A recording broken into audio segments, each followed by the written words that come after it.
September the 6th, 1905. Weather holds, a good harvest in prospect. And my wife has left me, but I can't write that. I can't write what really matters. Oh, God, how I envy my tenants.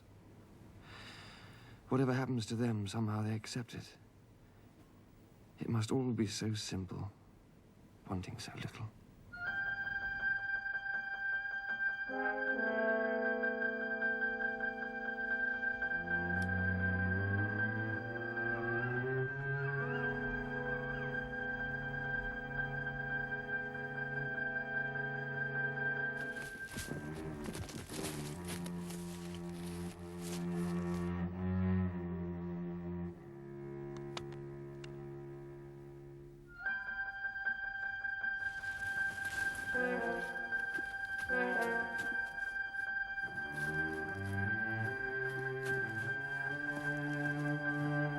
Who's there? Come out of the city! I know 'tis you, smart Potter. I know 'tis you. A 9 of spades. That means he'll catch ye. He won't catch me, no fear of that. He called your name. Oh, he knows 'tis me, but he won't catch me. A 7 of spades. Best not go up along again, not till the cards say. Look here, Mother. There's 3 buck use that goil. 3. I can get £1 each for they from that new butcher. Fetch me some cider. Mine tamer. No gamekeeper will catch me. Anyway, not as if I'm doing anything wrong. I'm only poaching. And in this election, and there's no way the Conservatives can avoid an election, I think we'll see the most extraordinary change in English parliamentary history. Why? Because the whole mood of the country has changed. People just aren't prepared to put up with things the way they are any longer. Well, I only know this valley, and I don't think anything's changed here. Even here. Do you honestly think that you could become Liberal MP for this constituency? I don't think there's a safe Conservative seat left in the whole country. Oh, I wish I believed that. Given certain things. What things? In this constituency, a decent organisation. But you're building that. Slowly. And the right chairman. A man who can break the class barrier in the valley. What sort of a man? A man they respect. The ordinary people who've still hardly got used to the idea that they have the right to vote at all. Let alone the right to do it in secrecy. Exactly. Yes. A man, all right, a man they still touch their forelocks to, but a man they respect despite that. A man who would seem to be one of them, but who they know is really one of us. I assume you know who you want as your chairman. I had thought about it. All right, I'll do it. On the strict understanding that I don't have to make long speeches about things that I don't understand. That's my job. I just don't know how to thank you. Win the seat. We'll win it, all right. You and I. We'll win it. Yes. I didn't go into politics to discuss philosophy. I didn't go in to engage in dinner party discussions, even in your house. I went into politics because there are things that need doing in this country. Well, if you're right, you're about to get a chance to do some of them. Not just in England. A wider, more generous attitude to Europe, to the whole world. Do you know why I supported you? Why? Because of what you could do for this valley. I should have realized. Excuse me, sir. Parson Booby here. At this time of night? Yes, sir. Well, you better show him in. I'm in a terrible temper, sir. Ah, him still here. Mr. Grenfell's on holiday here. May I introduce you? I prefer not to be introduced to radicals, sir. We're not actually infectious. I'm hoping, sir, you do not know what sort of man you are entertaining. A radical. Precisely. A man with neither respect for his betters nor fear for God. Glass of port, Parson. Civilly? Thank you. To the volley, sir. I'll drink to that. And I. Coupled with the forthcoming victory of Mr. Balfour and the Conservative Party. I heard you had this gentleman visit you. Yes, indeed.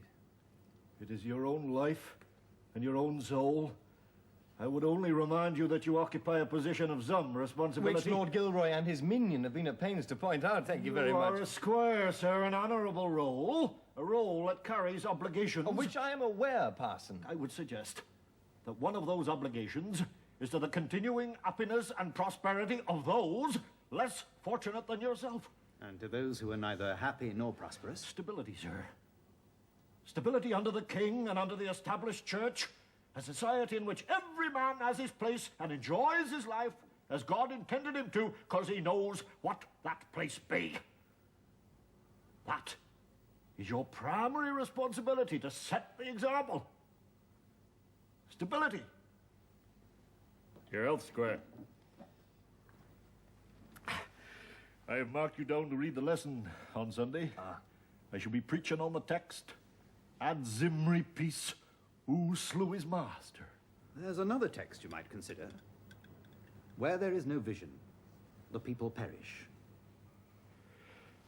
I will not bandy words with you, sir, particularly the words of Holy Scripture. When your visitor has left, we might discuss the matter further. Parson, you are my visitor, and Mr. Grenfell is my guest.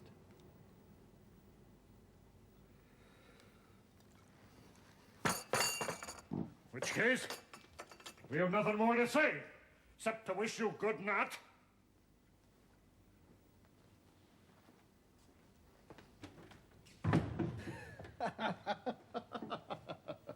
What an extraordinary man. Of another century. The mid-18th, at a guess. Yet there's a lot to respect in men like him. And I mean that. If anyone wanted him day or night, he'd ride through any weather.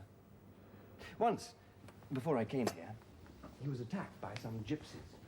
He knocked two of them unconscious and he converted one of the others. I see what you mean. Yet on the other hand, when Grace first showed an interest in the suffragettes, he preached at her.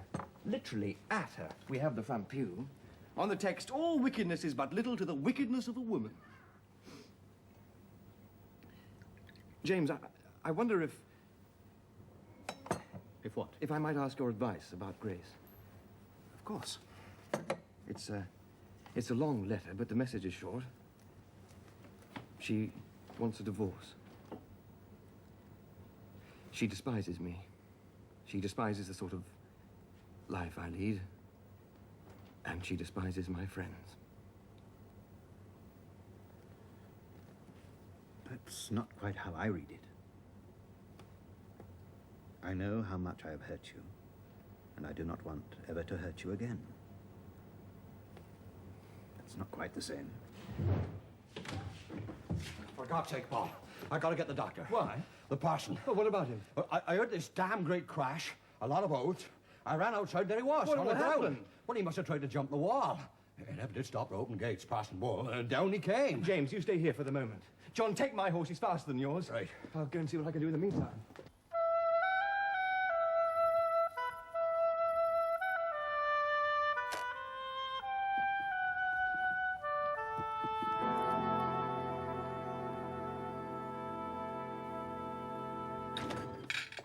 Morning, Paul. Morning, James. Morning, Ada. Morning, sir. You're up early. It's this country air. Sends me to sleep like a baby at night and wakes me up like a rooster at dawn. Bacon and kidneys as usual. Fine. What's the latest on the parson? I don't know. Maureen's been with him all night. You mean... No. She just didn't want him moved. He's in Rudd's kitchen. It seemed the nearest place. Sounds serious. Yes, I'm afraid so. I expect she'll join us for breakfast. Then we'll all know. Poor fellow.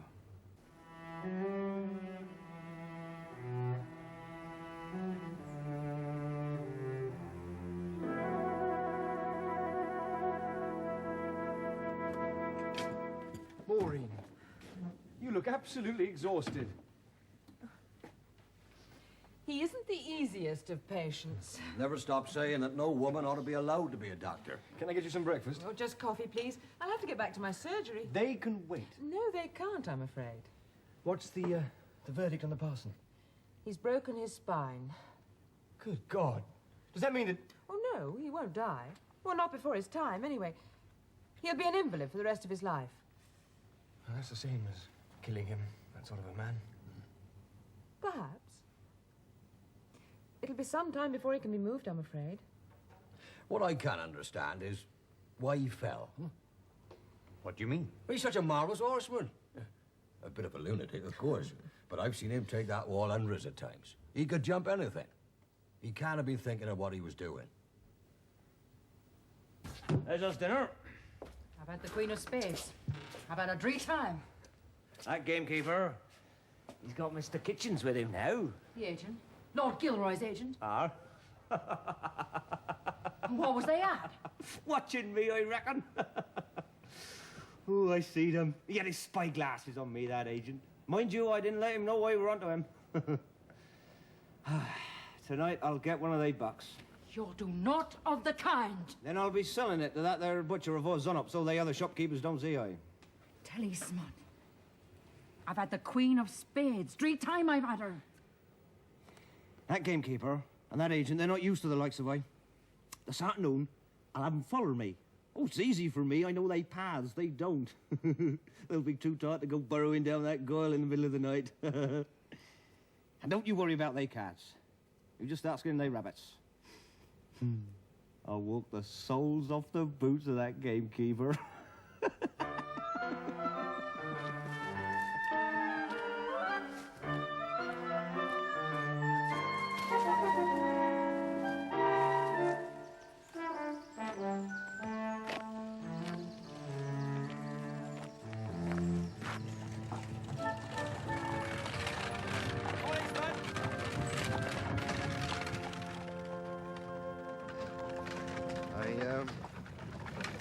I didn't have the chance to return this. I think she still loves you, in a way.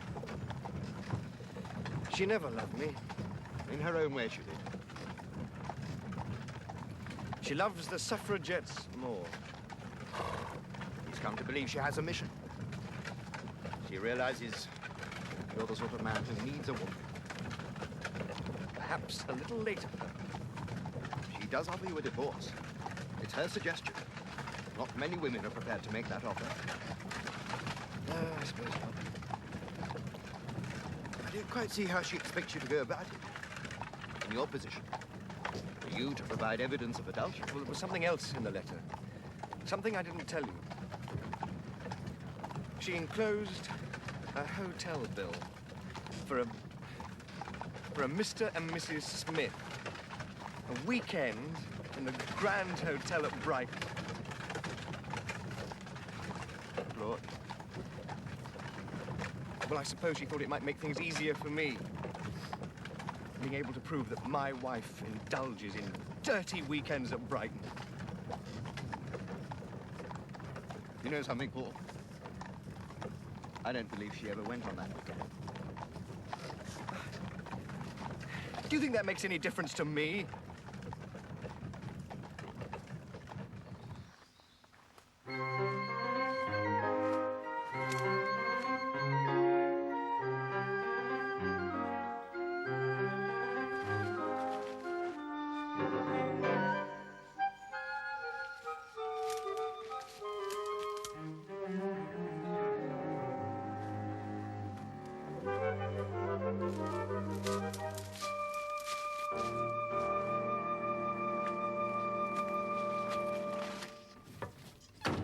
Where you been?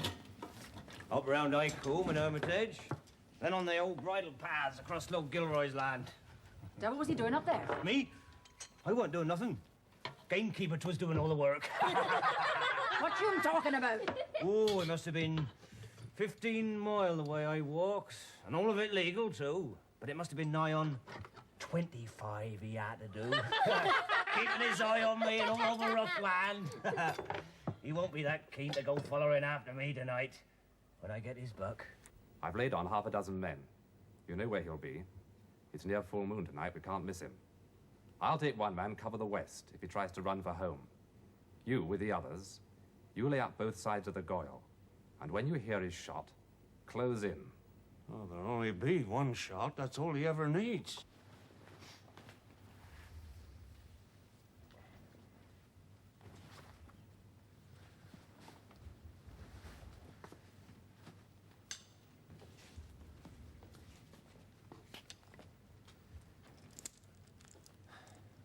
be back for my breakfast. You minding to see that widow woman in Paxonbury?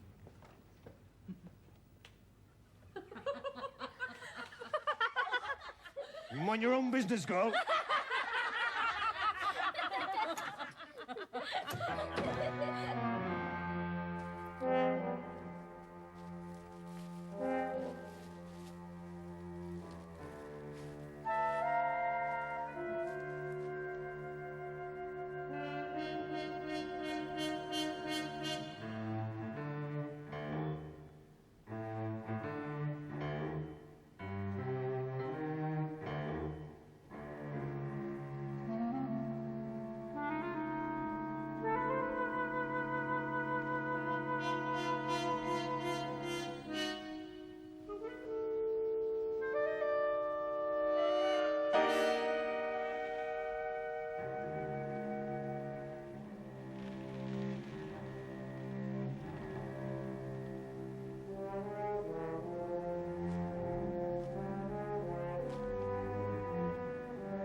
Come on.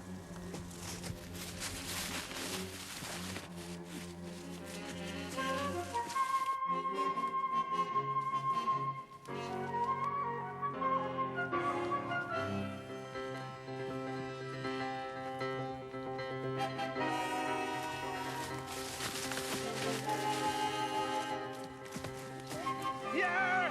Yeah! I got him! I got him! Get food! Quick! Quick, Hazel. They were waiting for me.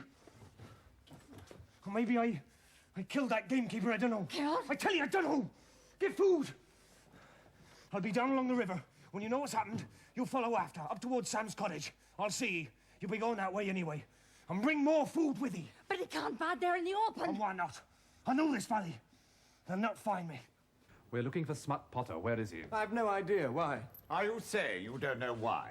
I'm sorry, but I don't understand how you come... Last night, Potter nearly killed my gamekeeper. Smut. We caught him poaching. He broke Buller's jaw. And you claim this is the first you've heard of it. I don't claim it, Lord Gilroy. I'm telling you. Very well. But this is very serious. You've informed the police, presumably? They will be told after we've found him. Well, I'll go to his farm. Ask his family. We've already been there. They said they haven't seen him since yesterday evening. Lying. Now, just wait a moment. You trespassed on my land to drag off one of my tenants without even informing the police. They'll be told. In good time. We'd like a word with him first. I'm glad that you agree that he is your tenant. Your responsibility. He's a tenant, Lord Gilroy, not a servant.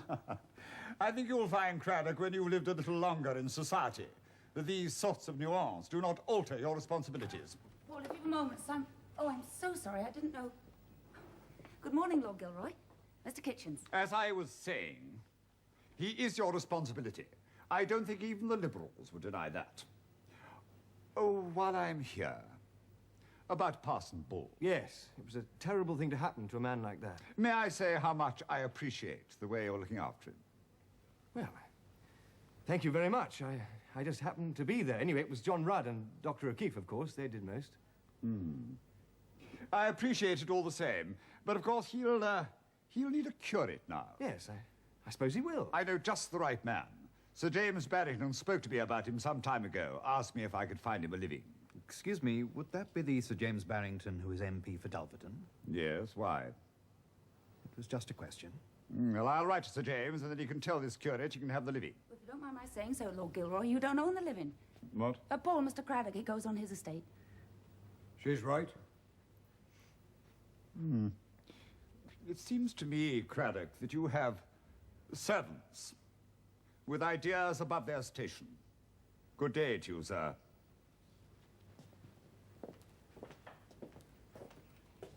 Oh, Paul, I'm so No, sorry. you were I quite didn't- right. Thank you for saying what you did. I was too flabbergasted to utter.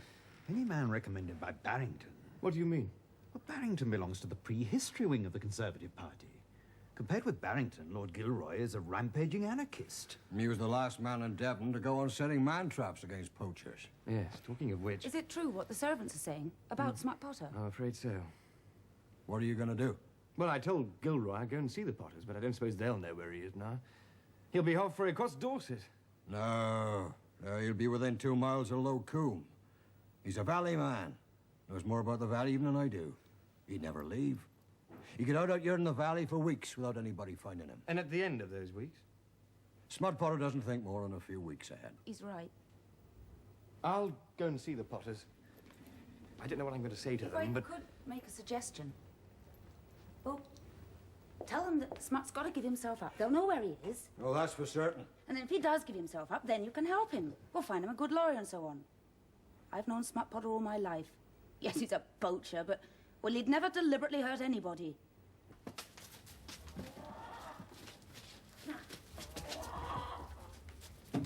Squire! I'm coming here! Right, girls! No!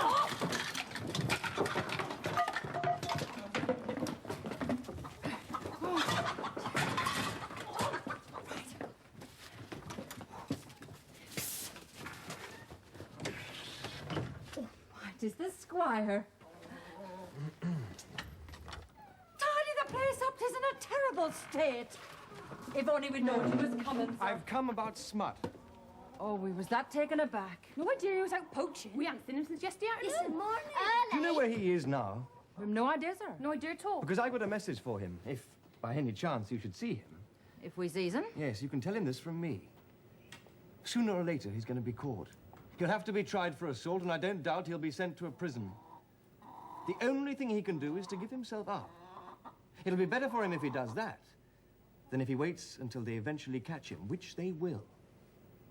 If he gives himself up voluntarily, then I promise you I shall find him the best lawyer in the county. They'll be paying for lawyers. I, of course, will pay. And, with a bit of luck, he won't get too long a sentence. 6 months or a year at the most.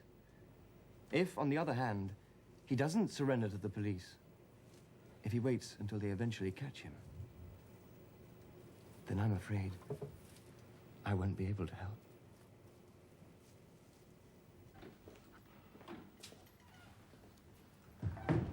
How were they? Oh, I've no idea. Talking to the Potters is like talking to a pack of hounds. What have you been doing? I spent most of the time with your Parson Bull. Good heavens. Did you manage to convert him? No, but I learnt a lot about my constituency. Another thing, that curate. What? The curate that Bull needs now. Oh, fascinating the way Lord Gilroy assumed he owned the living. Thank God he doesn't. Yes. He'd have been landed with one of those high Tory curates they make jokes about in Punch, who believe that God made them high or lowly and ordered their estate. I have a suggestion. Yes? A couple of months ago, I was speaking in Bristol. There was a curate there. Poor little chap. He was so terrified of being seen at a Liberal meeting, he hid most of his face in his scarf. What about him? I asked the chairman about him. Apparently, he did all sorts of work, not just political, for the poor and so on. But he had a very high Tory vicar over him and was terrified of being found out. It's your decision, but if you don't... Oh, want no, to- I'd rather have your suggestion sight unseen than his sight unseen. He's called Horsey. Silly name, really. You'll never see a less horsey man in your life. I have his address somewhere. You write to him. At least I can take a look at him. He was telling me about some campaign he was involved in, helping the children of women who went out to work. Apparently... Paul, you're not listening. Oh, I'm sorry.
Oh, you sound tired.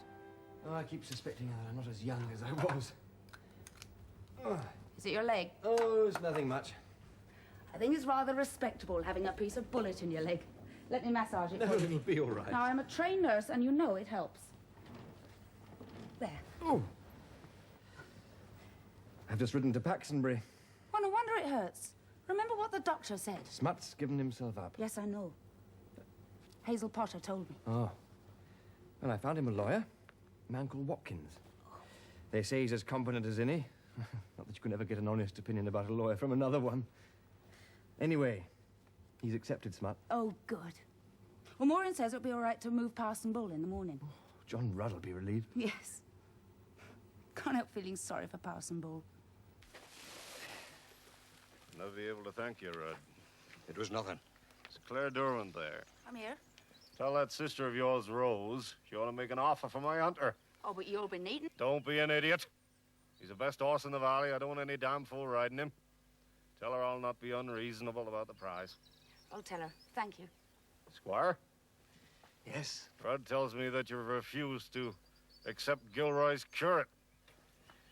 Well... Right, at your living, not his. Is that rascal of a radical rind? I'm afraid so. But I've got to go back to London in a couple of days. Looking forward to it? Not a bit. Right. Better to be on your back in the valley than on your feet in that place. That's one thing not even you and I could disagree on. Oh, I still think you're a menace. But you might make a better MP than the present one. Doesn't give a damn about the valley. It's all words with him. I tried to tell Gilroy, but he wouldn't listen. Craddock. Yes? Knock a little bit of the radical rubbish off your man, and make sure he's elected. I'll do my best. Maureen. I'll be coming with you. You're not a bad doctor. For a woman.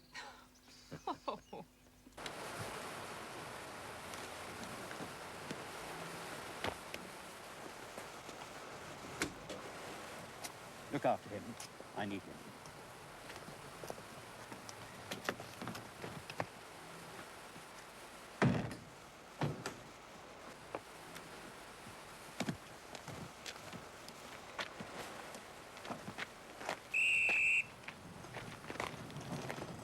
Bye. Have a safe journey.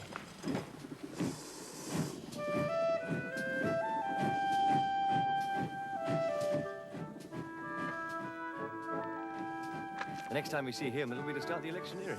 He's a nice man. Yes, and he's right about you. You do look after me. Better than I deserve.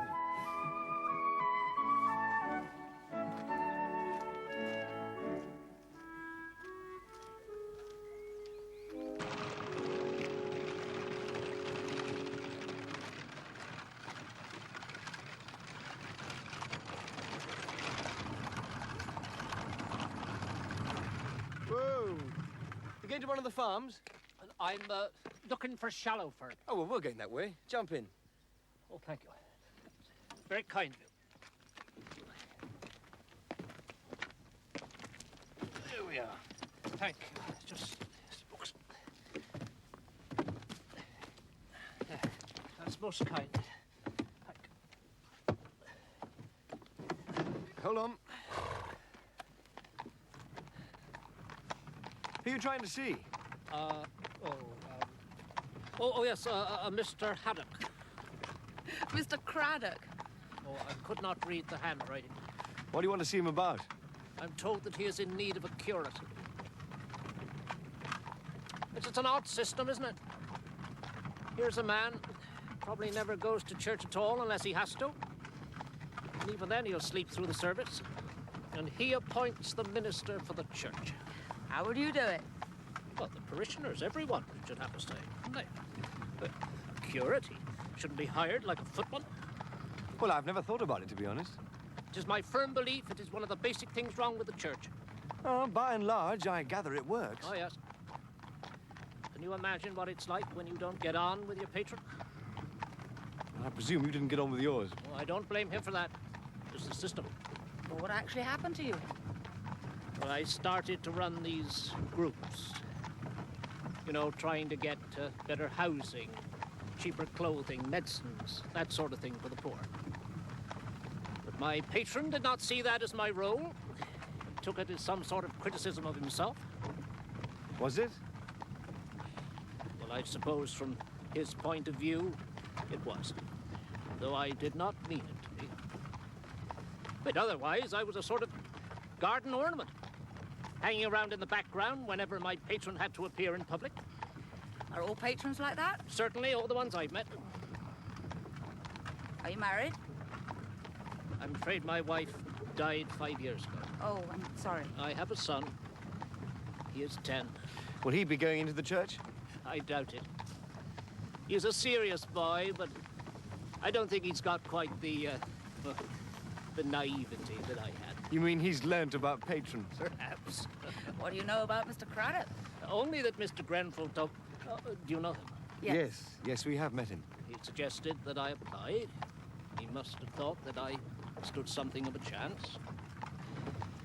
I expect Mr. Craddock will choose someone a little more servile, someone who can be relied upon to be obsequious, never put his foot in it. Morning, Sam. Morning, Mr. Craddock.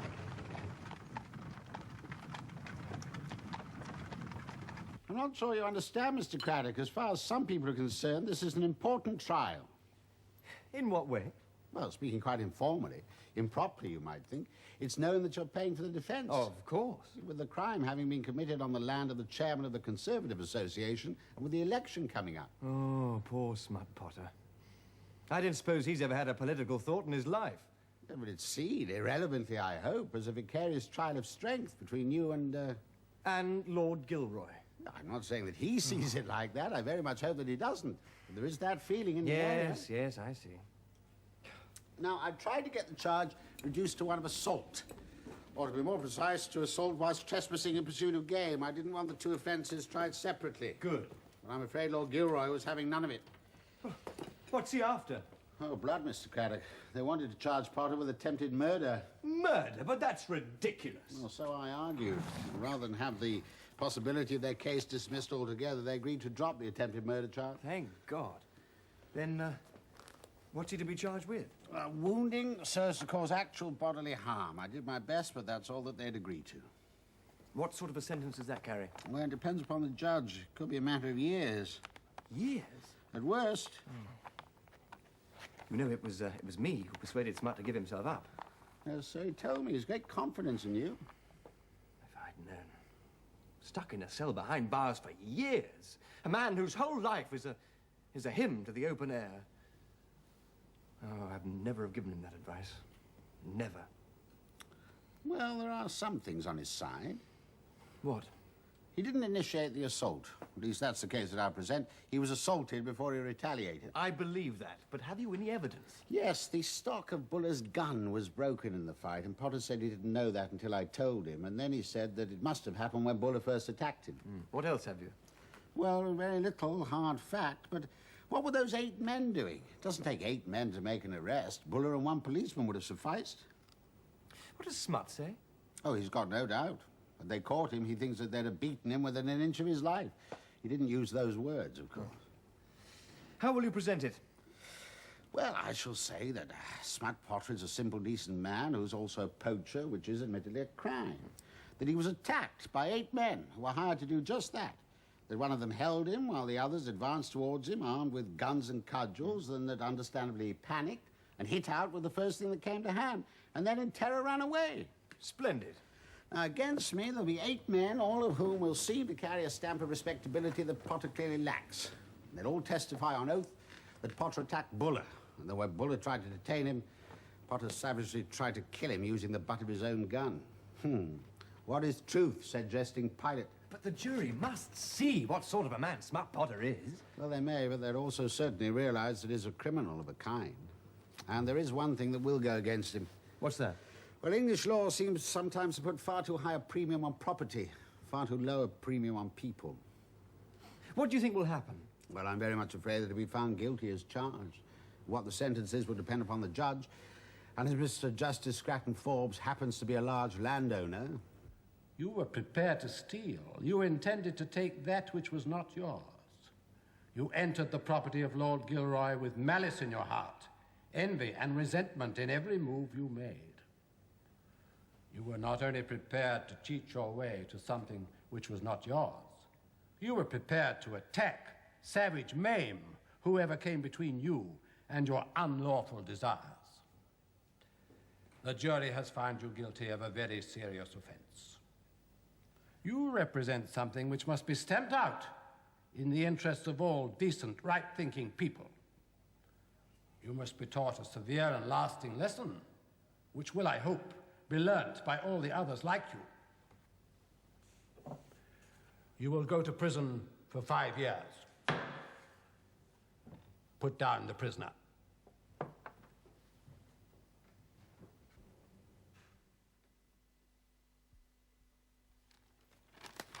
But if it rains, you can't have a torchlight procession if it rains. James, if we use the marketplace... Hello, Henry. Squire. All those posters up? 22, sir. Good, man. It's a start. Burne Jones has over 100 in Paxtonbury alone. Not no more, he ain't.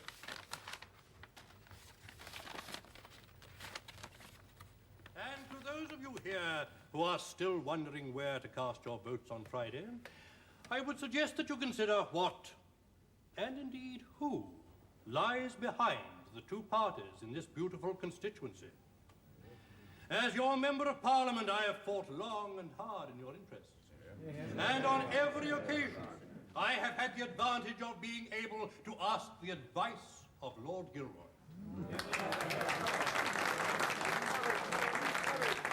I'm sure I don't need to remind you that Lord Gilroy represents 3 centuries of proud local tradition. He is no Johnny-come-lately. Of course, I'm not referring to anyone personally, but there are constituencies that you and I know of where the only chairman the Liberals could find was some unknown from outside. He be talking about Squire Craddock, Men ain't he? who He's in. taken up agriculture in the past few years, who before then thought that a spade was a suit in a pack of cards. And who, if they really thought about it, ladies and gentlemen, whatever they may be saying now, would be praying for a Liberal defeat. Because what would happen to the landowners of this country if the Liberals got their way? The Liberals, ladies and gentlemen, are proposing to put massive taxes on agricultural land. Even on land which is not being cultivated. Perhaps these Liberal landowners feel able to come forward with these radical and wicked ideas, because to them, unlike Lord Gilroy, the land is a luxury.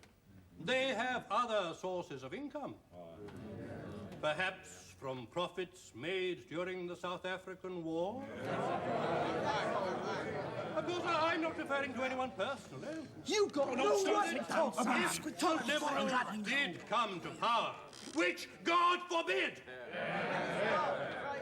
they could easily turn to some other occupation like milling flour, so that their suffragette wives could throw bags of it at the leading Liberal politicians. Mrs. Craddock, she's a suffragette. Now, it ain't fair of him to say so. Let us leave the Liberals aside. They are irrelevant. And it is a tremendous privilege for us here tonight, and a great tribute to our candidate, James Grenfell. That David Lloyd George, the man the world knows as the Welsh Wizard, has honoured...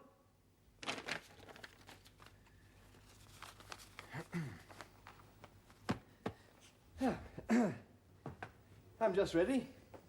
I think it's wonderful Lloyd George coming all the way to Paxtonbury. Yes. James said that we only got him because he'd spoken for Lloyd George on a couple of occasions. You know, when other speakers had let him down. Well, everyone's very excited. Yes, but we better be going. He's going straight to the hall. Let's hope he turns up on time.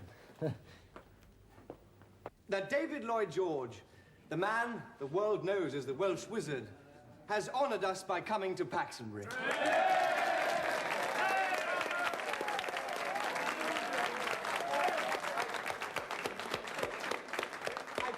Assume that Who's your chairman? Spare the His time name is because Paul he knows that Craddock. his own He's the seat at local Carnarvon squire. is his. Squire, and eh? he decides That's to unusual. relinquish Yes, it. he's a good man.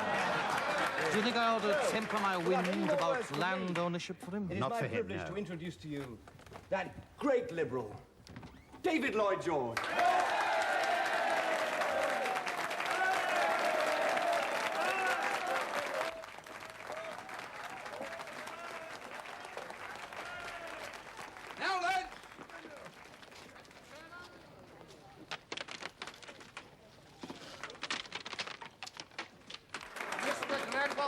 Grenville, after you're elected, you must take steps to ensure that this rodent infestation is dealt with.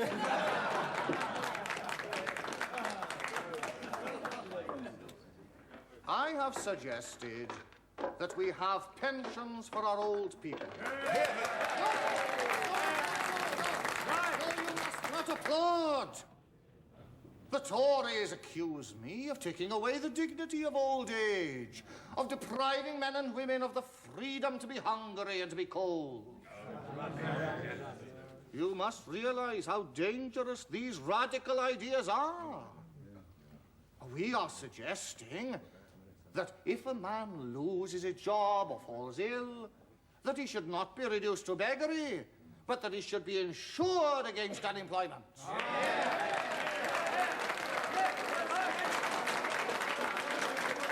A Conservative in the House of Commons said that these ideas, and I quote his very words, that these ideas will rot the moral fibre of the nation.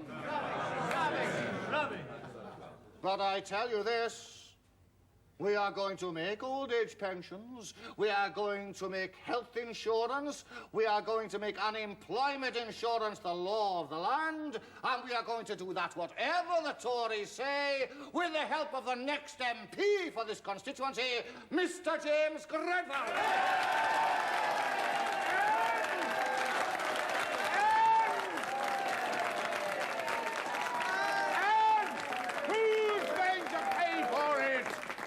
Sir? Who's going to pay for it? Oh, don't worry, sir. It won't be just you. You'll end up in jail. We shall see, sir. We shall see. Oh, Mr. Grenville, I must tell you that when you get to the House of Commons, you'll find it a very strange place. There are members there who believe that because they own the land, they own the people.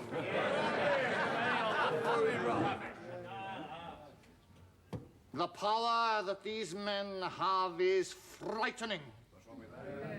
Why should they? These men who've inherited their power, who've inherited their money, who've inherited their estates, who've inherited their titles, who've never had to work for anything they own, why should they have this power? Because they're responsible men who know the land. That's why, which is more than to be said to you. It is not the soil of the country, but the soul that we want represented in the House of Commons. Thank God for the House of Lords. Oh, indeed. After all, they do have this house of their own, which they guard as jealously as a pheasant preserve. Well, put a stop to your damn fool ideas. I must tell you, sir, that nothing will stop us. Nothing. Not even the House of Lords. The day of the cottage-bred man has dawned.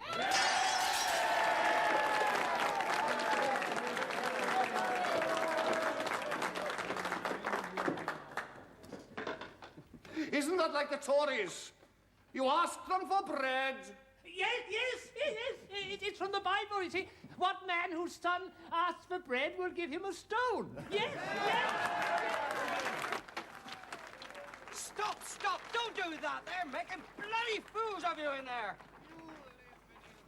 And you have the means in your own hands. With your ballots, you can change the face of Britain. This beautiful land, which for centuries has been the product of your labor, your skills, and your love. It need no longer serve only to enrich another. I tell you, this is an historic election. When you elect James Grenville to Parliament, you will have taken part in shaping the destiny of this country for 1,000 years to come.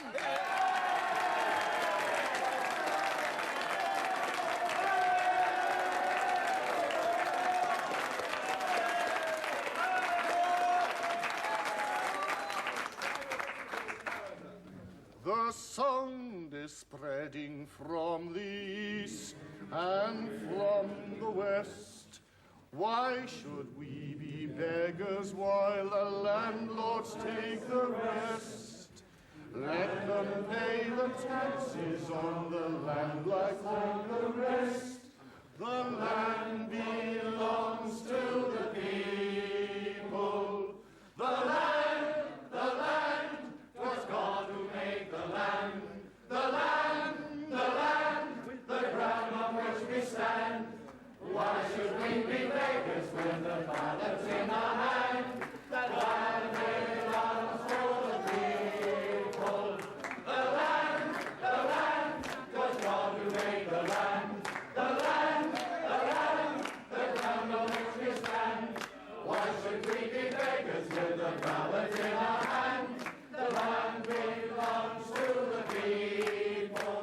The land, 'twas God who made the land. The land, the ground on which we stand.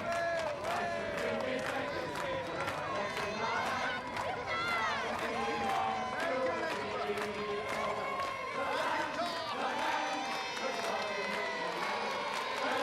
The land, 'twas God who made the land. The land, the ground on which we stand.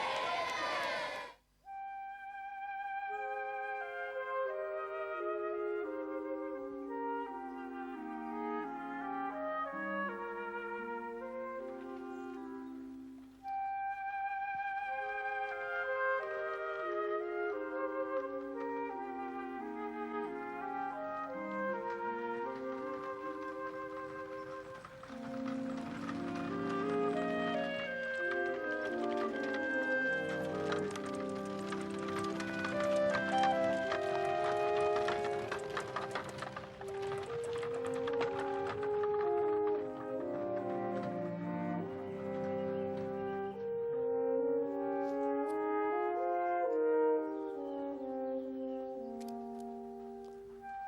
be beggars with the ballot in our hand?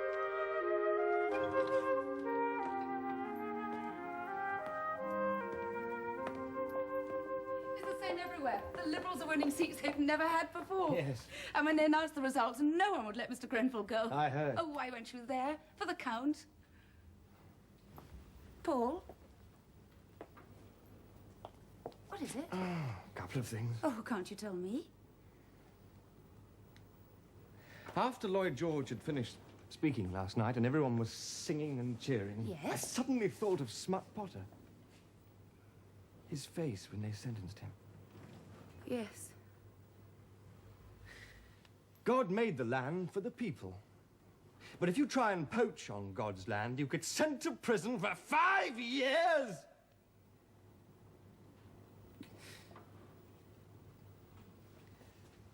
Oh, we've got a long way to go, haven't we? And the other thing? That cart was taking away the last of my marriage.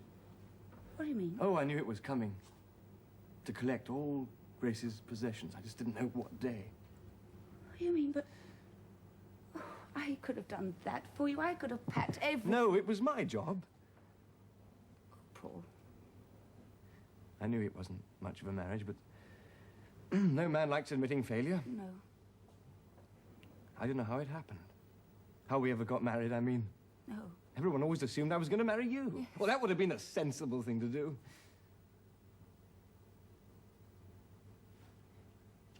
Do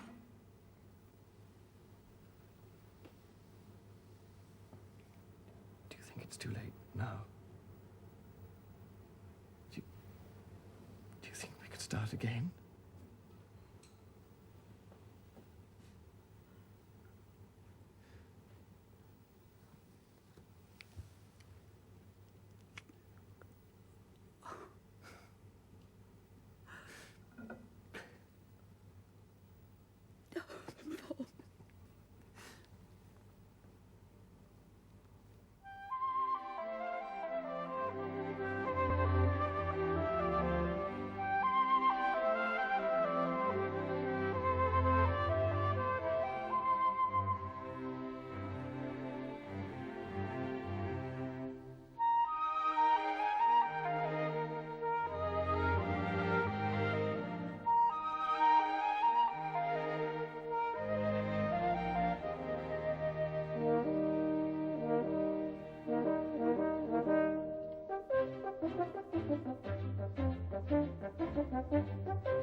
July the 18th, 1914.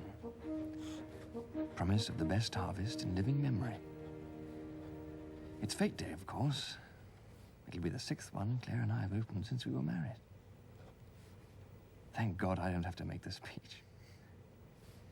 Pity Parson Bull can't be there. I shall miss the grumbling and the drinking.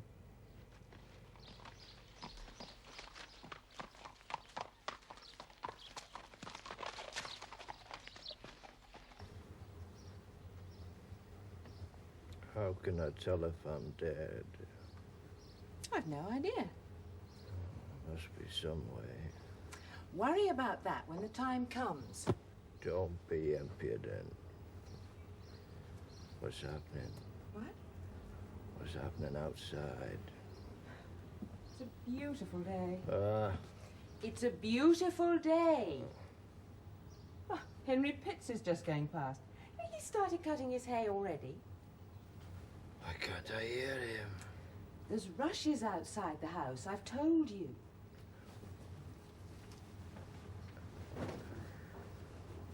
Beethoven. What? He said he could hear in heaven. He was deaf, you see. Oh. I don't see why I should have to suffer deafness because of damn fool women doctors. The villagers laid the rushes. I didn't tell them to. Oh.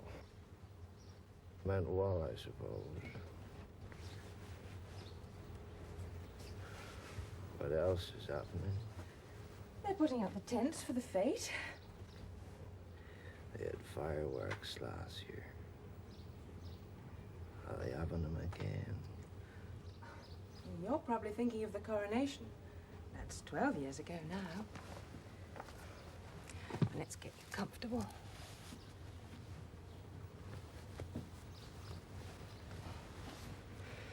Now, I've got to go.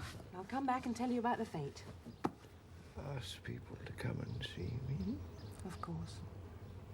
It's a lonely business, Diane. You're no nearer death than you were when you first broke your back. I'd be eating a bite if I'd had a proper doctor. Man.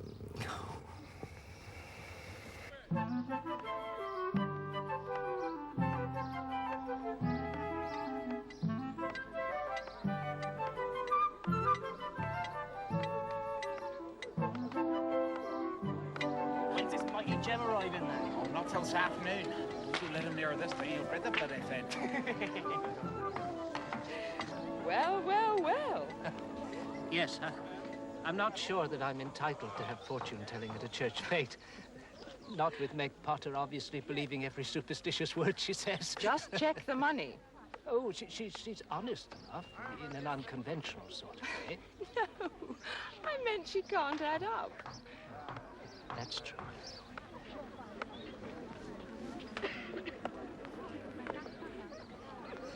There. Thank you so much. Oh, how is Parson Bull? I'm afraid it won't be long. Oh. The only thing that's kept him going since he crippled himself, well, he's just too obstinate to die. He's an astonishing man. Now he's resigned. He's almost stopped fighting. I don't think he'd have fought this long if he hadn't been convinced that all he needed to make him well again was a male doctor. Yes. Now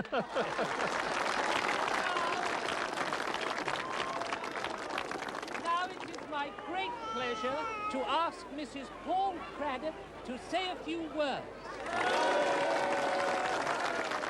Thank you, Mr. Horseman. Ladies and gentlemen, this is the 6th time I've had this honor. And once again, we have the finest fete in Devon.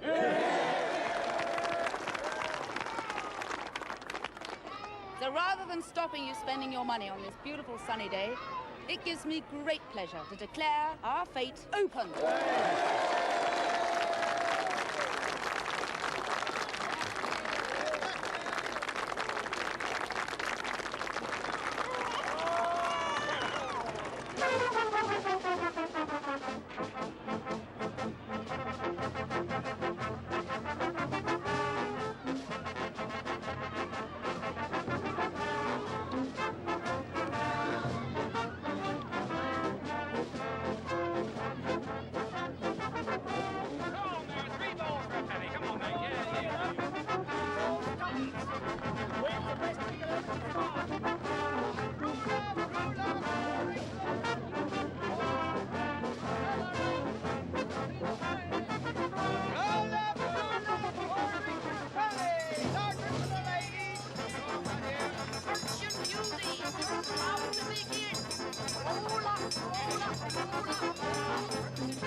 Hello, Mother. Hello. You're looking very pretty, dear. And she. Indeed she is. Can I have this one? That'll be sixpence, dear.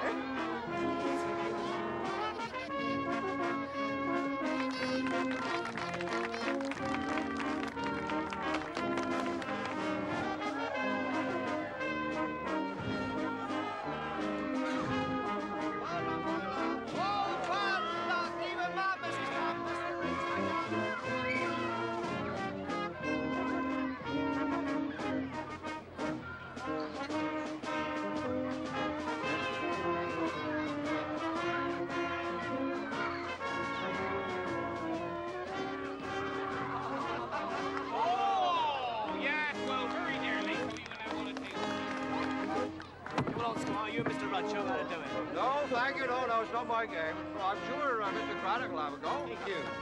Here we are.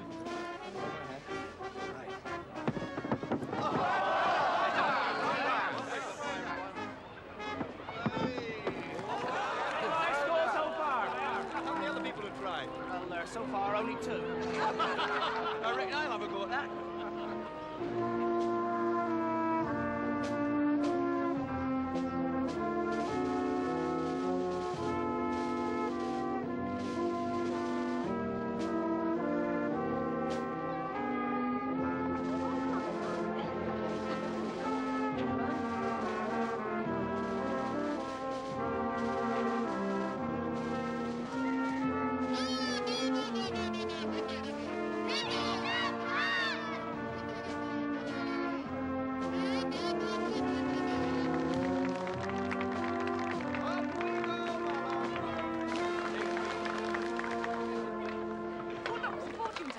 You don't believe that.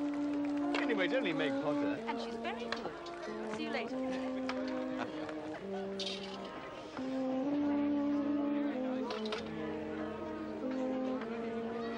Well, Paul, if you'll excuse me, I better see what else is happening. All right, John. I'll join you later. Another 10 down in, you want a big prize. There you go. Bad luck, sir. Bad luck. Come on now, Mr. Rudd. Have a go. No, thank you. It's not my line. No. Mr. Rudd, come on. Oh, Give it all to right. your doc. There. 25 or over, any prize on the slip. So. Good. Oh, what a prize, Mr. Rudd. Any prize on the store. There we are, Mr. Rudd. How's that? Oh, thank you very much. I've always wanted one of that.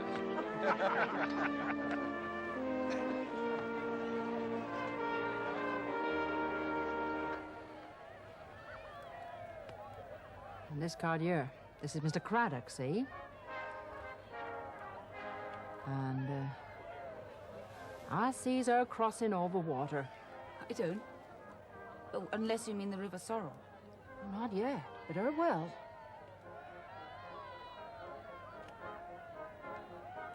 Oh, this card? What does this one say? Don't mind that. Oh, what does it say? I don't know what it say. You must have some idea. Do we want to know? Of course.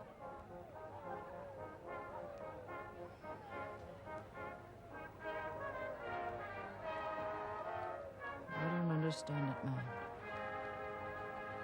Everything else. Your cards is very good. But what? That's for now, see? Now this summer. And? Maybe you don't believe in the cards. Oh, I don't honestly know whether I believe in it or not. That other card. Didn't death, or nothing like that. But there be something. Something that'll put an end to it. Something you can't do naught about. I only told he 'cause he asked.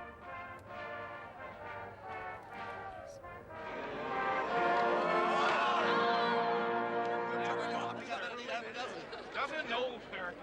Here, take this one home. Give it to its wins, eh? Thank you, Will. Thank you. Thank you very much.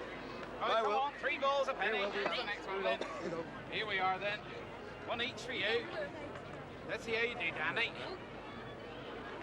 Oh, no good at you. Well, I've discovered I'm better at coconuts than I am at skittles. Yes. Oh, what have you learned? Nothing, Chief. She didn't say anything. Do you think anyone would mind if we crept away? Oh, no. Of course not. It's very kind of you to come. And of you, Mrs. Craddock, to open the fete. Thank you. Oh, Paul, we could easily I've got stay. some men coming down from London. On business. Yes, of course. Well, goodbye then, Mrs. Craddock. Thank you. Goodbye.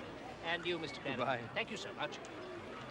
Paul, you didn't tell me people were coming. They're not.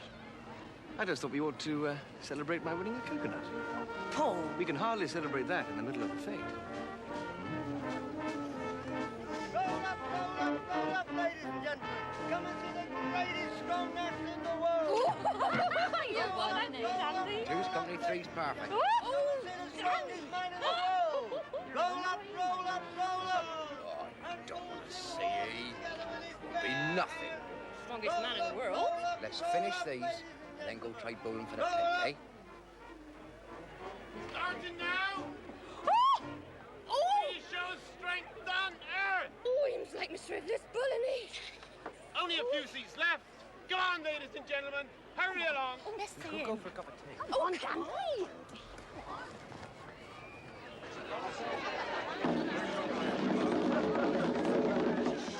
Ladies and gentlemen, your attention, please. Thank you for coming to see the show. I know you won't be disappointed. This is the greatest show of strength on earth. So let's have a great big Coombe Bay welcome for the mighty Gems.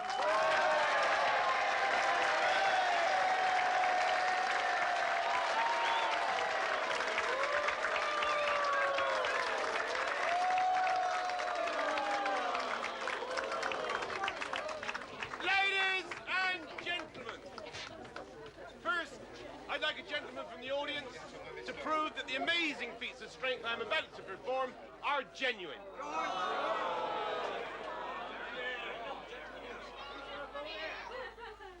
You, sir. You, sir. You with them. You with them.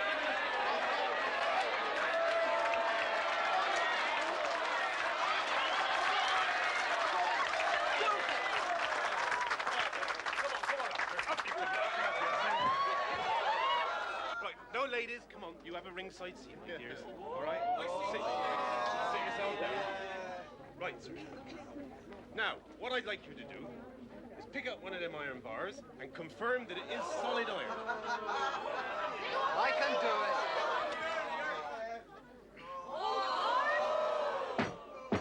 it. Solid iron. Round of applause.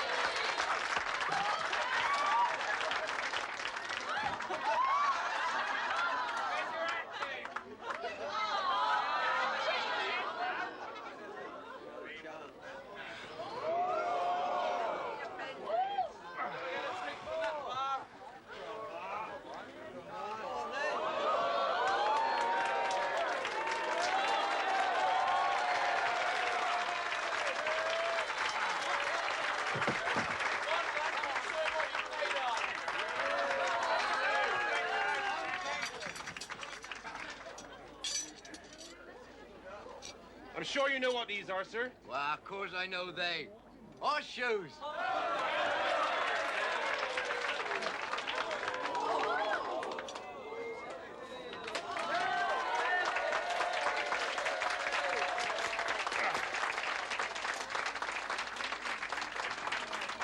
You just hold that out straight, sir.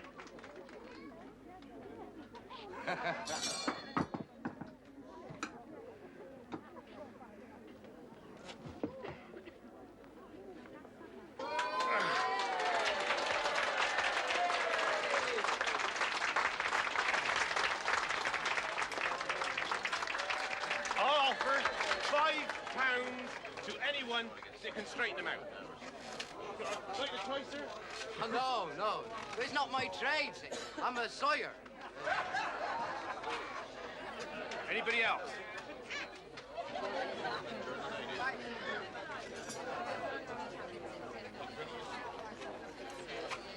I've got a lover's knot there, haven't I? Oh, you cheeky pair, aren't you? A round of applause for the gentleman for his help.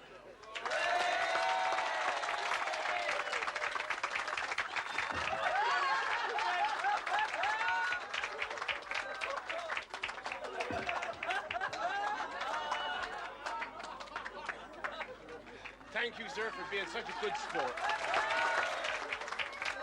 And now, ladies and gentlemen, I want the assistance of two ladies to help me with my final amazing feat. Any two ladies from the audience. How about you two pretty ladies here?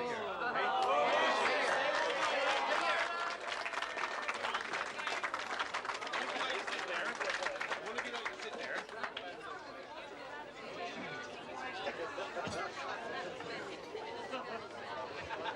What I want you to do is put the loops under your bottoms. Don't worry, my dears, you're perfectly safe. Don't get worried. All right? Right. Ladies and gentlemen, the greatest feat in strength you've ever seen!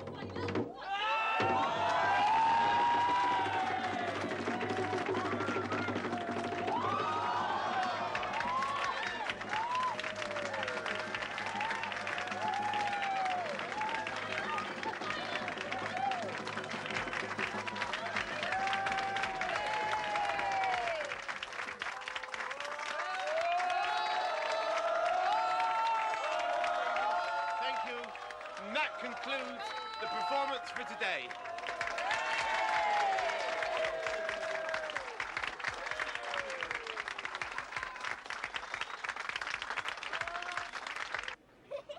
Put me down! Put me down! Put me back on the floor! Put me down, you damn great ape! Put me down! Shoot. Why don't you talk to her then? Something special to show you inside. Shall we go back in a minute?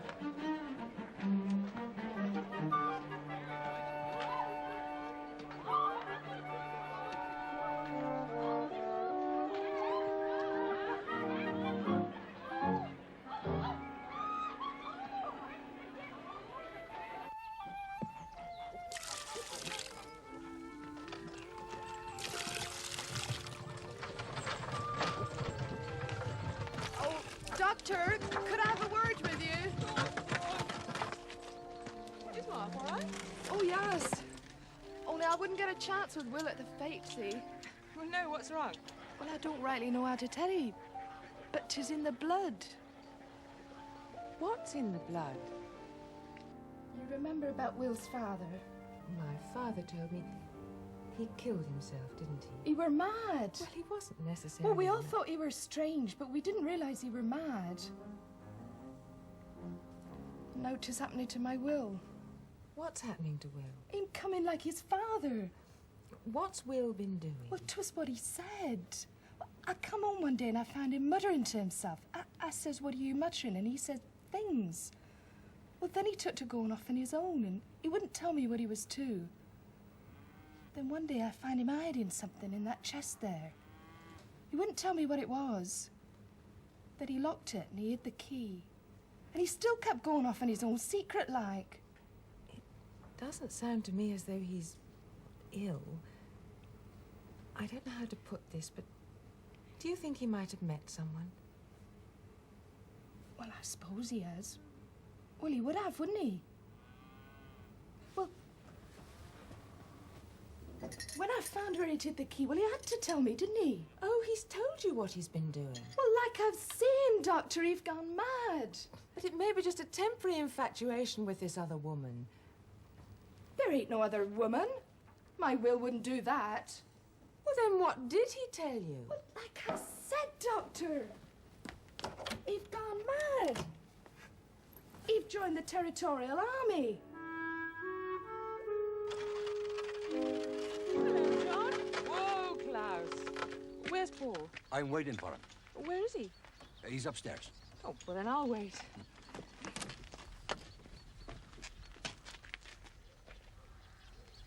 Thank you.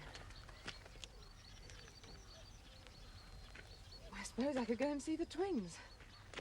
There doesn't seem much point. I mean, they're always perfectly all right until they see me. I can't imagine why that should upset him.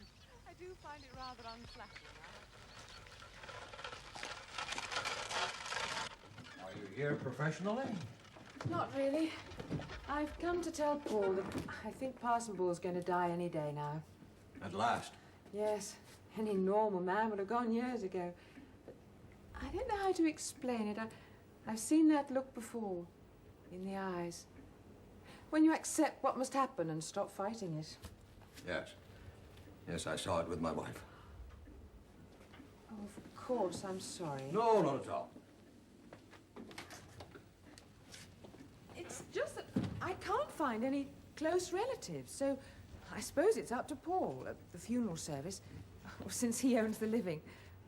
It's rather morbid, isn't it?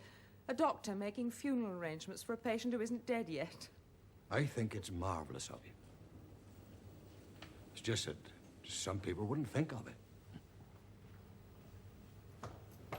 Hello.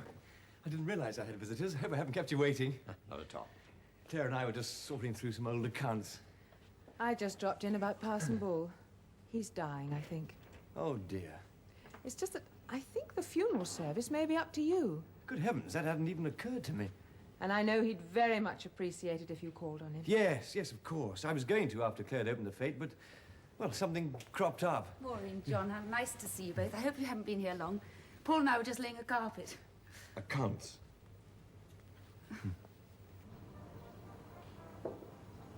Come in, whoever you are.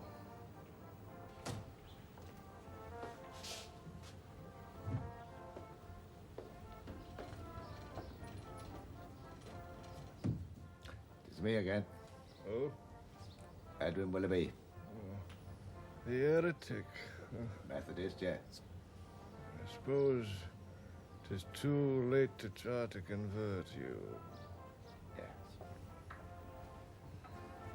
And I'm too old to try and convert you. What's happening? Oh, 'tis a wonderful feat.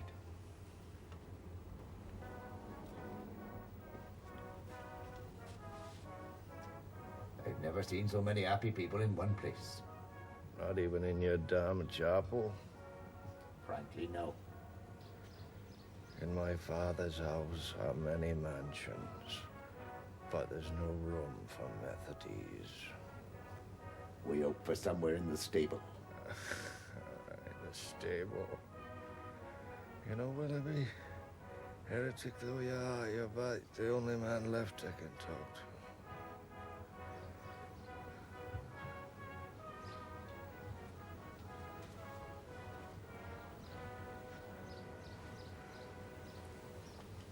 to. Tell me, do we really believe in a heaven?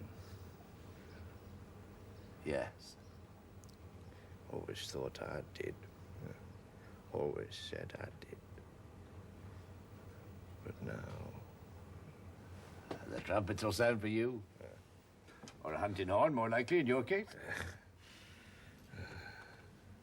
'Tis been a long while. Seen a lot. Yes. Some people say nothing happens in a place like this. One damn season after another, but 'tis not true. No. I remember when we had all that trouble over the Corn Wars. What was that?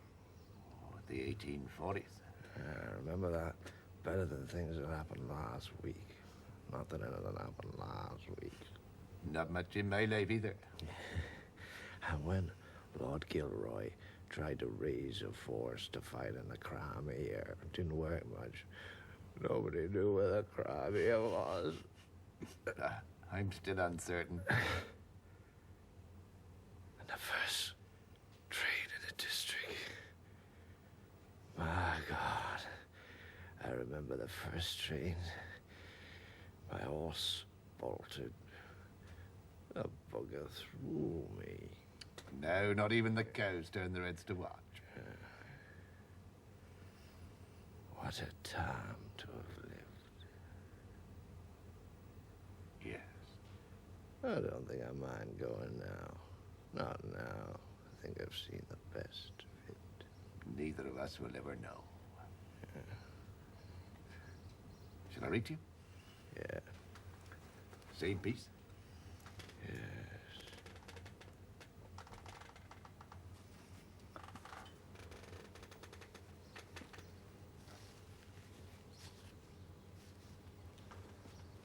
The Lord is my shepherd. I shall not want. He maketh me to lay down in green pastures. He leadeth me beside the still waters. He restoreth my soul. He leadeth me in the paths of righteousness for his name's sake. Yea, though I walk through the valley of the shadow of death, I will fear no evil. For thou art with me, thy rod and thy staff, they comfort me. What are you doing?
I've been losing my weight lately.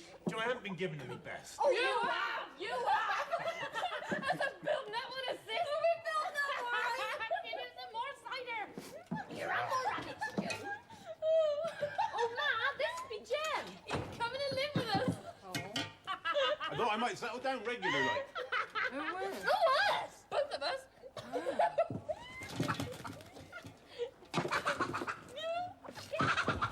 Damn it.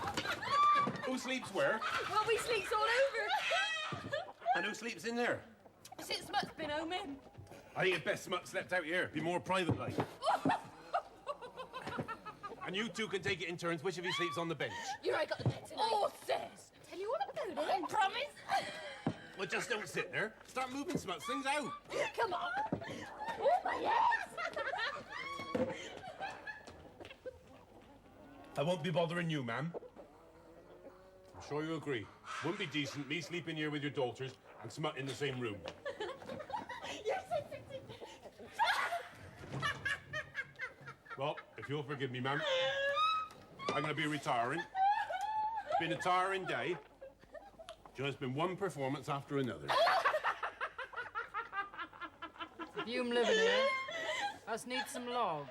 Here, we'll give you a hand, Jen. Come on, help me. Come on, Jen. Come on, my love. Get out the stew.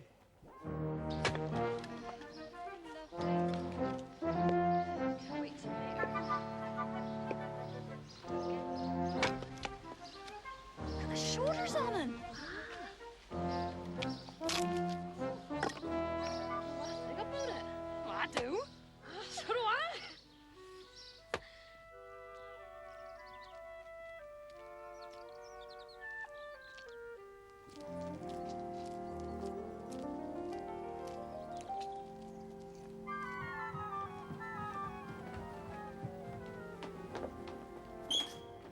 Darling, there's a funny-looking man coming here. I saw him from the bedroom window. Oh, damn. Better wait and see who he is, I suppose. Tell me, you might know this. Aaron Stokes, the reed cutter.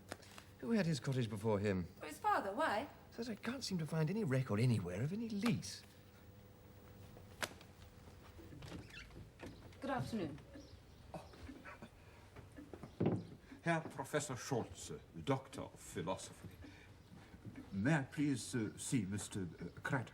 Yes, of course. Do come in. Would you like to go through there?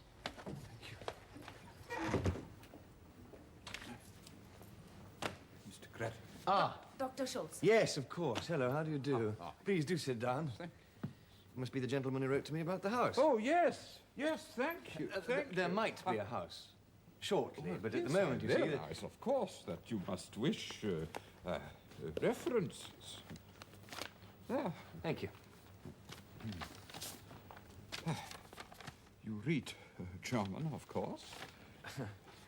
No, I'm afraid I don't. Ach, mein Hut, der hat 3 Ecken. It's all in German. In German. Well, I am Wolfgang Schultze, Doctor of Philosophy, and I was until recently the Professor of Medieval History at the University of Mecklenburg. But now, since 3 years, I have lived in England. I see. What are you doing in England? Well, I have completed one book. It is called, in English, The German Influence on Romanesque Architecture. Oh, you have read it? No, I didn't think I have. It has been published both in Germany and America. Oh. Yes, but now I'm working on something entirely different, the place names of prehistoric burial sites in the west of England. That must be very different. Oh, it is most fascinating. Now, about the house. Yes, well, you see, I have at the moment, unfortunately, only 2 rooms, and there's the problem of my son, who is a student in Germany. I have here somewhere a portrait of him. He has 18 years now and will go to the university. Good. Yes, he's a nice-looking boy. Indeed. I want him to live in England because now in Germany it is all militarism to make war. I don't think a war is very likely. I very much hope not, but for my son, he must take his degree and then come and live in England. Why did you leave Germany? Well, for me it is all one civilization. Europe. You know Tut Farm? Oh, yes, it's on Lord Gilroy's estate. Yes, you find this name everywhere in Europe. Tutzing in Bavaria, Tutana in Romania, and Tutberry in Yes, England. I'm sure. I don't quite You realize, understand of course, that this is a name from ancient Egypt? No. Oh, yes, it is one civilization, one culture. But now in Germany, it is all the generals and the army. I tell you, Mr. Craddock, It is now very dangerous for England. I still don't think anyone wants a war. Well, perhaps not, but many Germans want a military victory, and to have this, you have to have first a war. But it sounds very serious. I myself think, yes, it is very serious. Oh, what about your family? Well, my wife, she died 4 years ago. Oh, I'm sorry. It was then that I decided to come to England. I could not come sooner because, you see, she spoke not one single word of English. But your friends? Well, I do not think ever again I will see them. You can always go to Germany on holiday. I am afraid, Mr. Craddock. Even now, I am afraid that this is the last hot summer of Europe.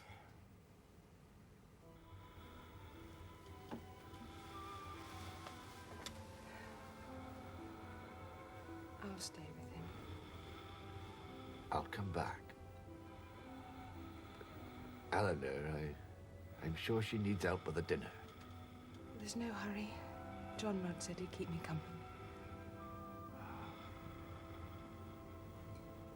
It's funny. Only a few weeks ago, he asked me if I believed in an afterlife. What he was really asking was whether I believed in God. Yes. He said something to me. He's realized now. Now he knows there is a God. Yes. I was reading to him. And I saw his hands move. He was trying to cross himself.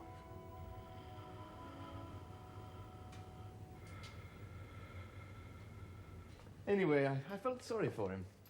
He's a foreigner in a strange land, and he's got a son he wants to bring up in England. He'll need a bit of space.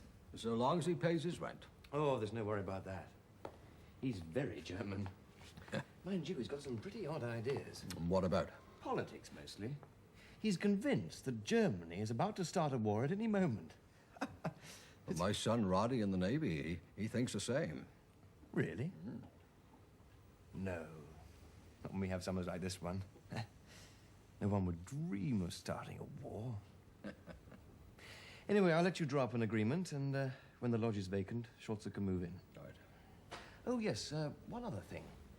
Aaron Stokes, I can't seem to find any record of his ever paying any rent. Yeah, he doesn't pay any rent. What do you mean he doesn't pay any rent? Well, it's an old arrangement. There's nothing written down. It goes back to his grandfather. The Stokeses more or less rebuilt that cottage of theirs, and they do any thatching that's needed on the estate, and in exchange they don't pay any rent. We haven't got any thatched cottages. Oh, John. no, not now. They've been slated, but we did have that. For heaven's sake, what's Now, it's wrong not with an agreement? Stokes' fault. No, I'm sure he'd pay rent if I asked him. Perhaps you might ask him, hmm? Yes, well, it's rather difficult to bring up. I can't imagine why. Well, he is as aware of it as I am. But if I said he had to pay rent, it would look as if I thought that he and his father, come to that, were cheating the estate. And if he brought it up, it would look like a criticism of me. John, I am not the owner of a charity for reed cutters. Some other things not in the book either. What do you mean? Those geese at the side of the rose garden. What about them? Now, when you want a nice plump goose for your dinner, you take your pick. I don't know what you're talking about. They're your geese on your land. But if you look through the books, no entry for you buying them. Or feeding them, for that matter. You mean Aaron? Stokes buys them, and he looks after them. That's how he pays his rent. What a very sensible place this valley is. Well, I've always thought so. All right, Aaron Stokes continues to live rent-free. One other thing you ought to know. The Potters, they've taken in a lodger, I suppose. Name of Jem Pollock. What sort of a man is he? He's about 7 foot tall, and he used to tear horseshoes in half for a living. Sort of professional strongman. But he's a fantastic worker. He's only been in the valley 3 days, and he's made quite an impact. Now that Smut is out of jail, they're trying to go straight. Jem decided to build him a greenhouse. Oh, he had some help from the others, but it was mostly Jem. Had it finished in 18 hours. useful man. Yeah, they're one of Willoughby's cows filling the sorrel. When they were trying to organise a shire horse to pull it out, Jem went and hauled it out on his own. What do you suppose I should do with him? Oh, well, that's up to you. I suppose you could make him a foreman. On the other hand, he does take offence. Seems that Harold Evely said something about Hazel Potter that Jem didn't like. Jem picked Harold up, stuck him on top of the outside closet. Harold was up there for half an hour, then dared try and come down. Well, perhaps we better let him have time to settle down first before we decide. I think he's making himself comfortable. He's sleeping with the Potter twins. Which one? Both. The morality of the Potters is different. Yes, indeed. I'll have to think about it. Now, if you don't mind, I said I'd go and sit with Parson Bull. Yes, of course, John. I can't tell you how much I appreciate you sitting there all alone with an unconscious man. Yes, well, one has to do what one can.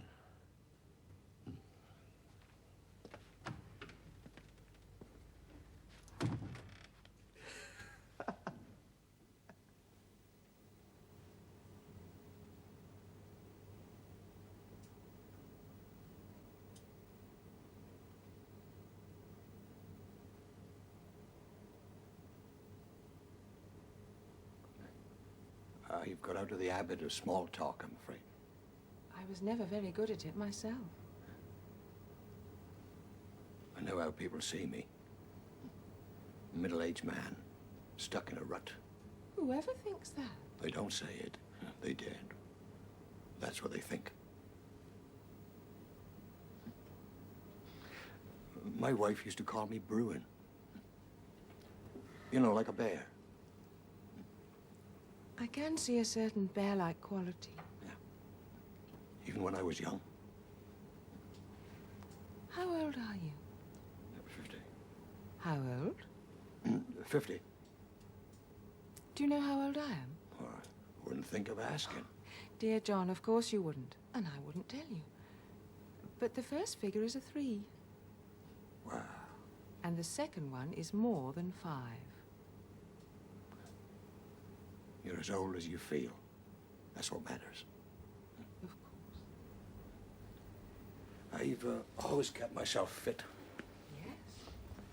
Of course, since my wife died, I have changed, I suppose. A man like me, he needs... What? You take my house, for example. It's a fine house. Indeed. But it's not kept up like it was when my wife was alive. Now, if there was a woman in the house, well, then it would be different. A woman's touch. Of course. And a man, when he's married, well, he makes that extra effort. Not that I'm thinking of getting married. No? Oh, marrying again at my age. Oh. Some men do. Well, not that I haven't got a lot of offer, mind. If I died, my wife wouldn't be left destitute. I've got a damn good insurance policy, and... Though I must admit, I think I'm good for a few years yet. No, it would take an exceptional woman. It needs a lot of responsibility. Being an estate manager's wife, I mean. Damned hard work.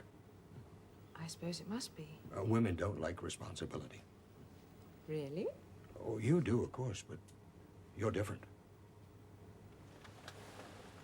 How? Well, you're different, that's all. Oh, I can't complain. I've got a good job. I keep interested in things. John? I don't let the mind go to rust. I suppose it would be nice to share my life with someone, but no use in moaning the fact I can't. John? Yes? Are you trying to propose to me? Propose? Of course not. You wouldn't want me. Because if you did propose, I'd accept you on the spot. You would? And so would any woman who knew a very special man when she saw one.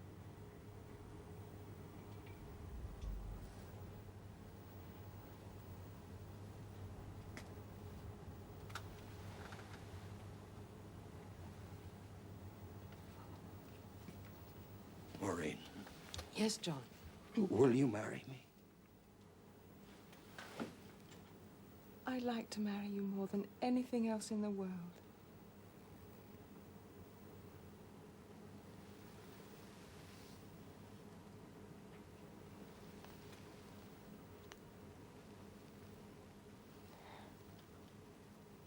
Do you know something? What? I could have sworn that Parson Bull opened his eye and winked.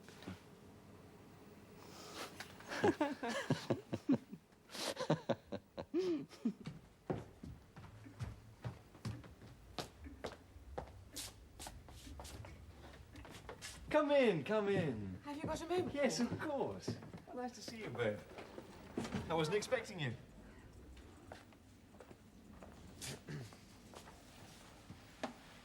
Oh, I'm sorry. Would you like to have a drink? John has something to say to you. Yes.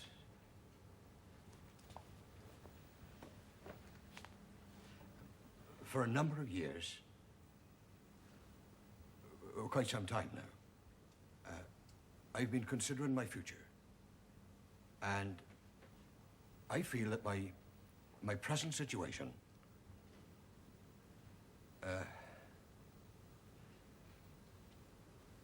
I think it would be a good idea if Claire heard this too. yes, yes. Of course. John, get yourself a drink and give one for Maureen too, will you? Claire, will you come down a moment? Claire, John's got something to tell us. I think he's going to give in his notice. Oh, but that's awful. Why? Where are you going to get another manager from? We never could, not like him. We'll just have to try and talk him out of it, I suppose. Come on. John, Maureen. Please do sit down.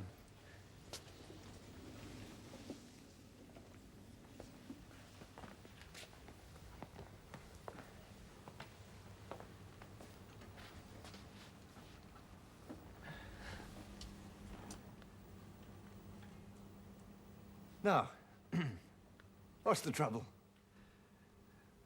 The fact is, there's something I've wanted for a long time. I never thought I had a chance, and well, there seemed no reason. John and I are getting married. Yes, that's it.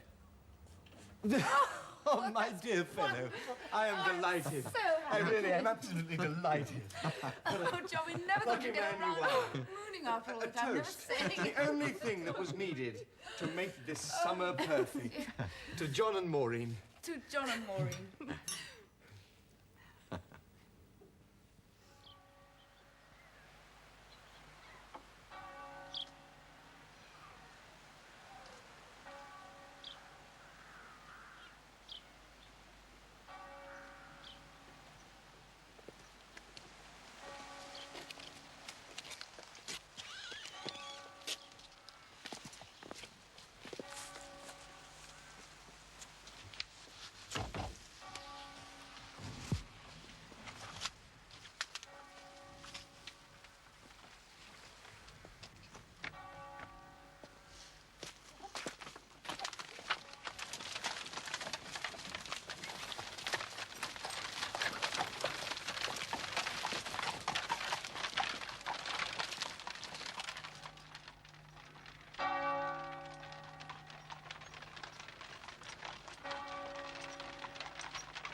Strange funeral.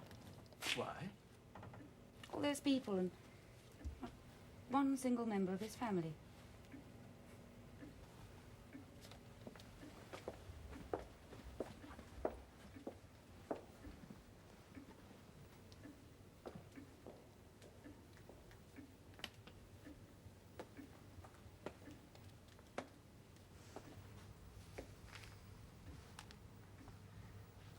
If you think about it, it's the end of an era. I was looking round in the church. All those old men who used to run everything.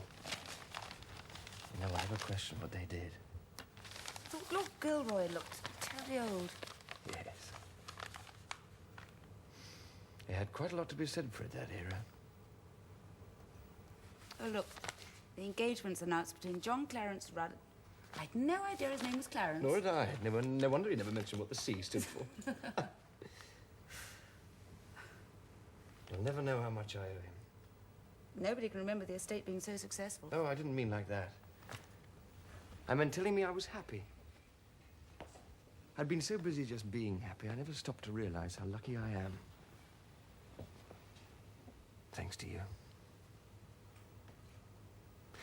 Mrs. Craddock, you are married to the happiest man, owning the loveliest estate in the most beautiful county of the finest country on earth. And nothing can ever make it any different.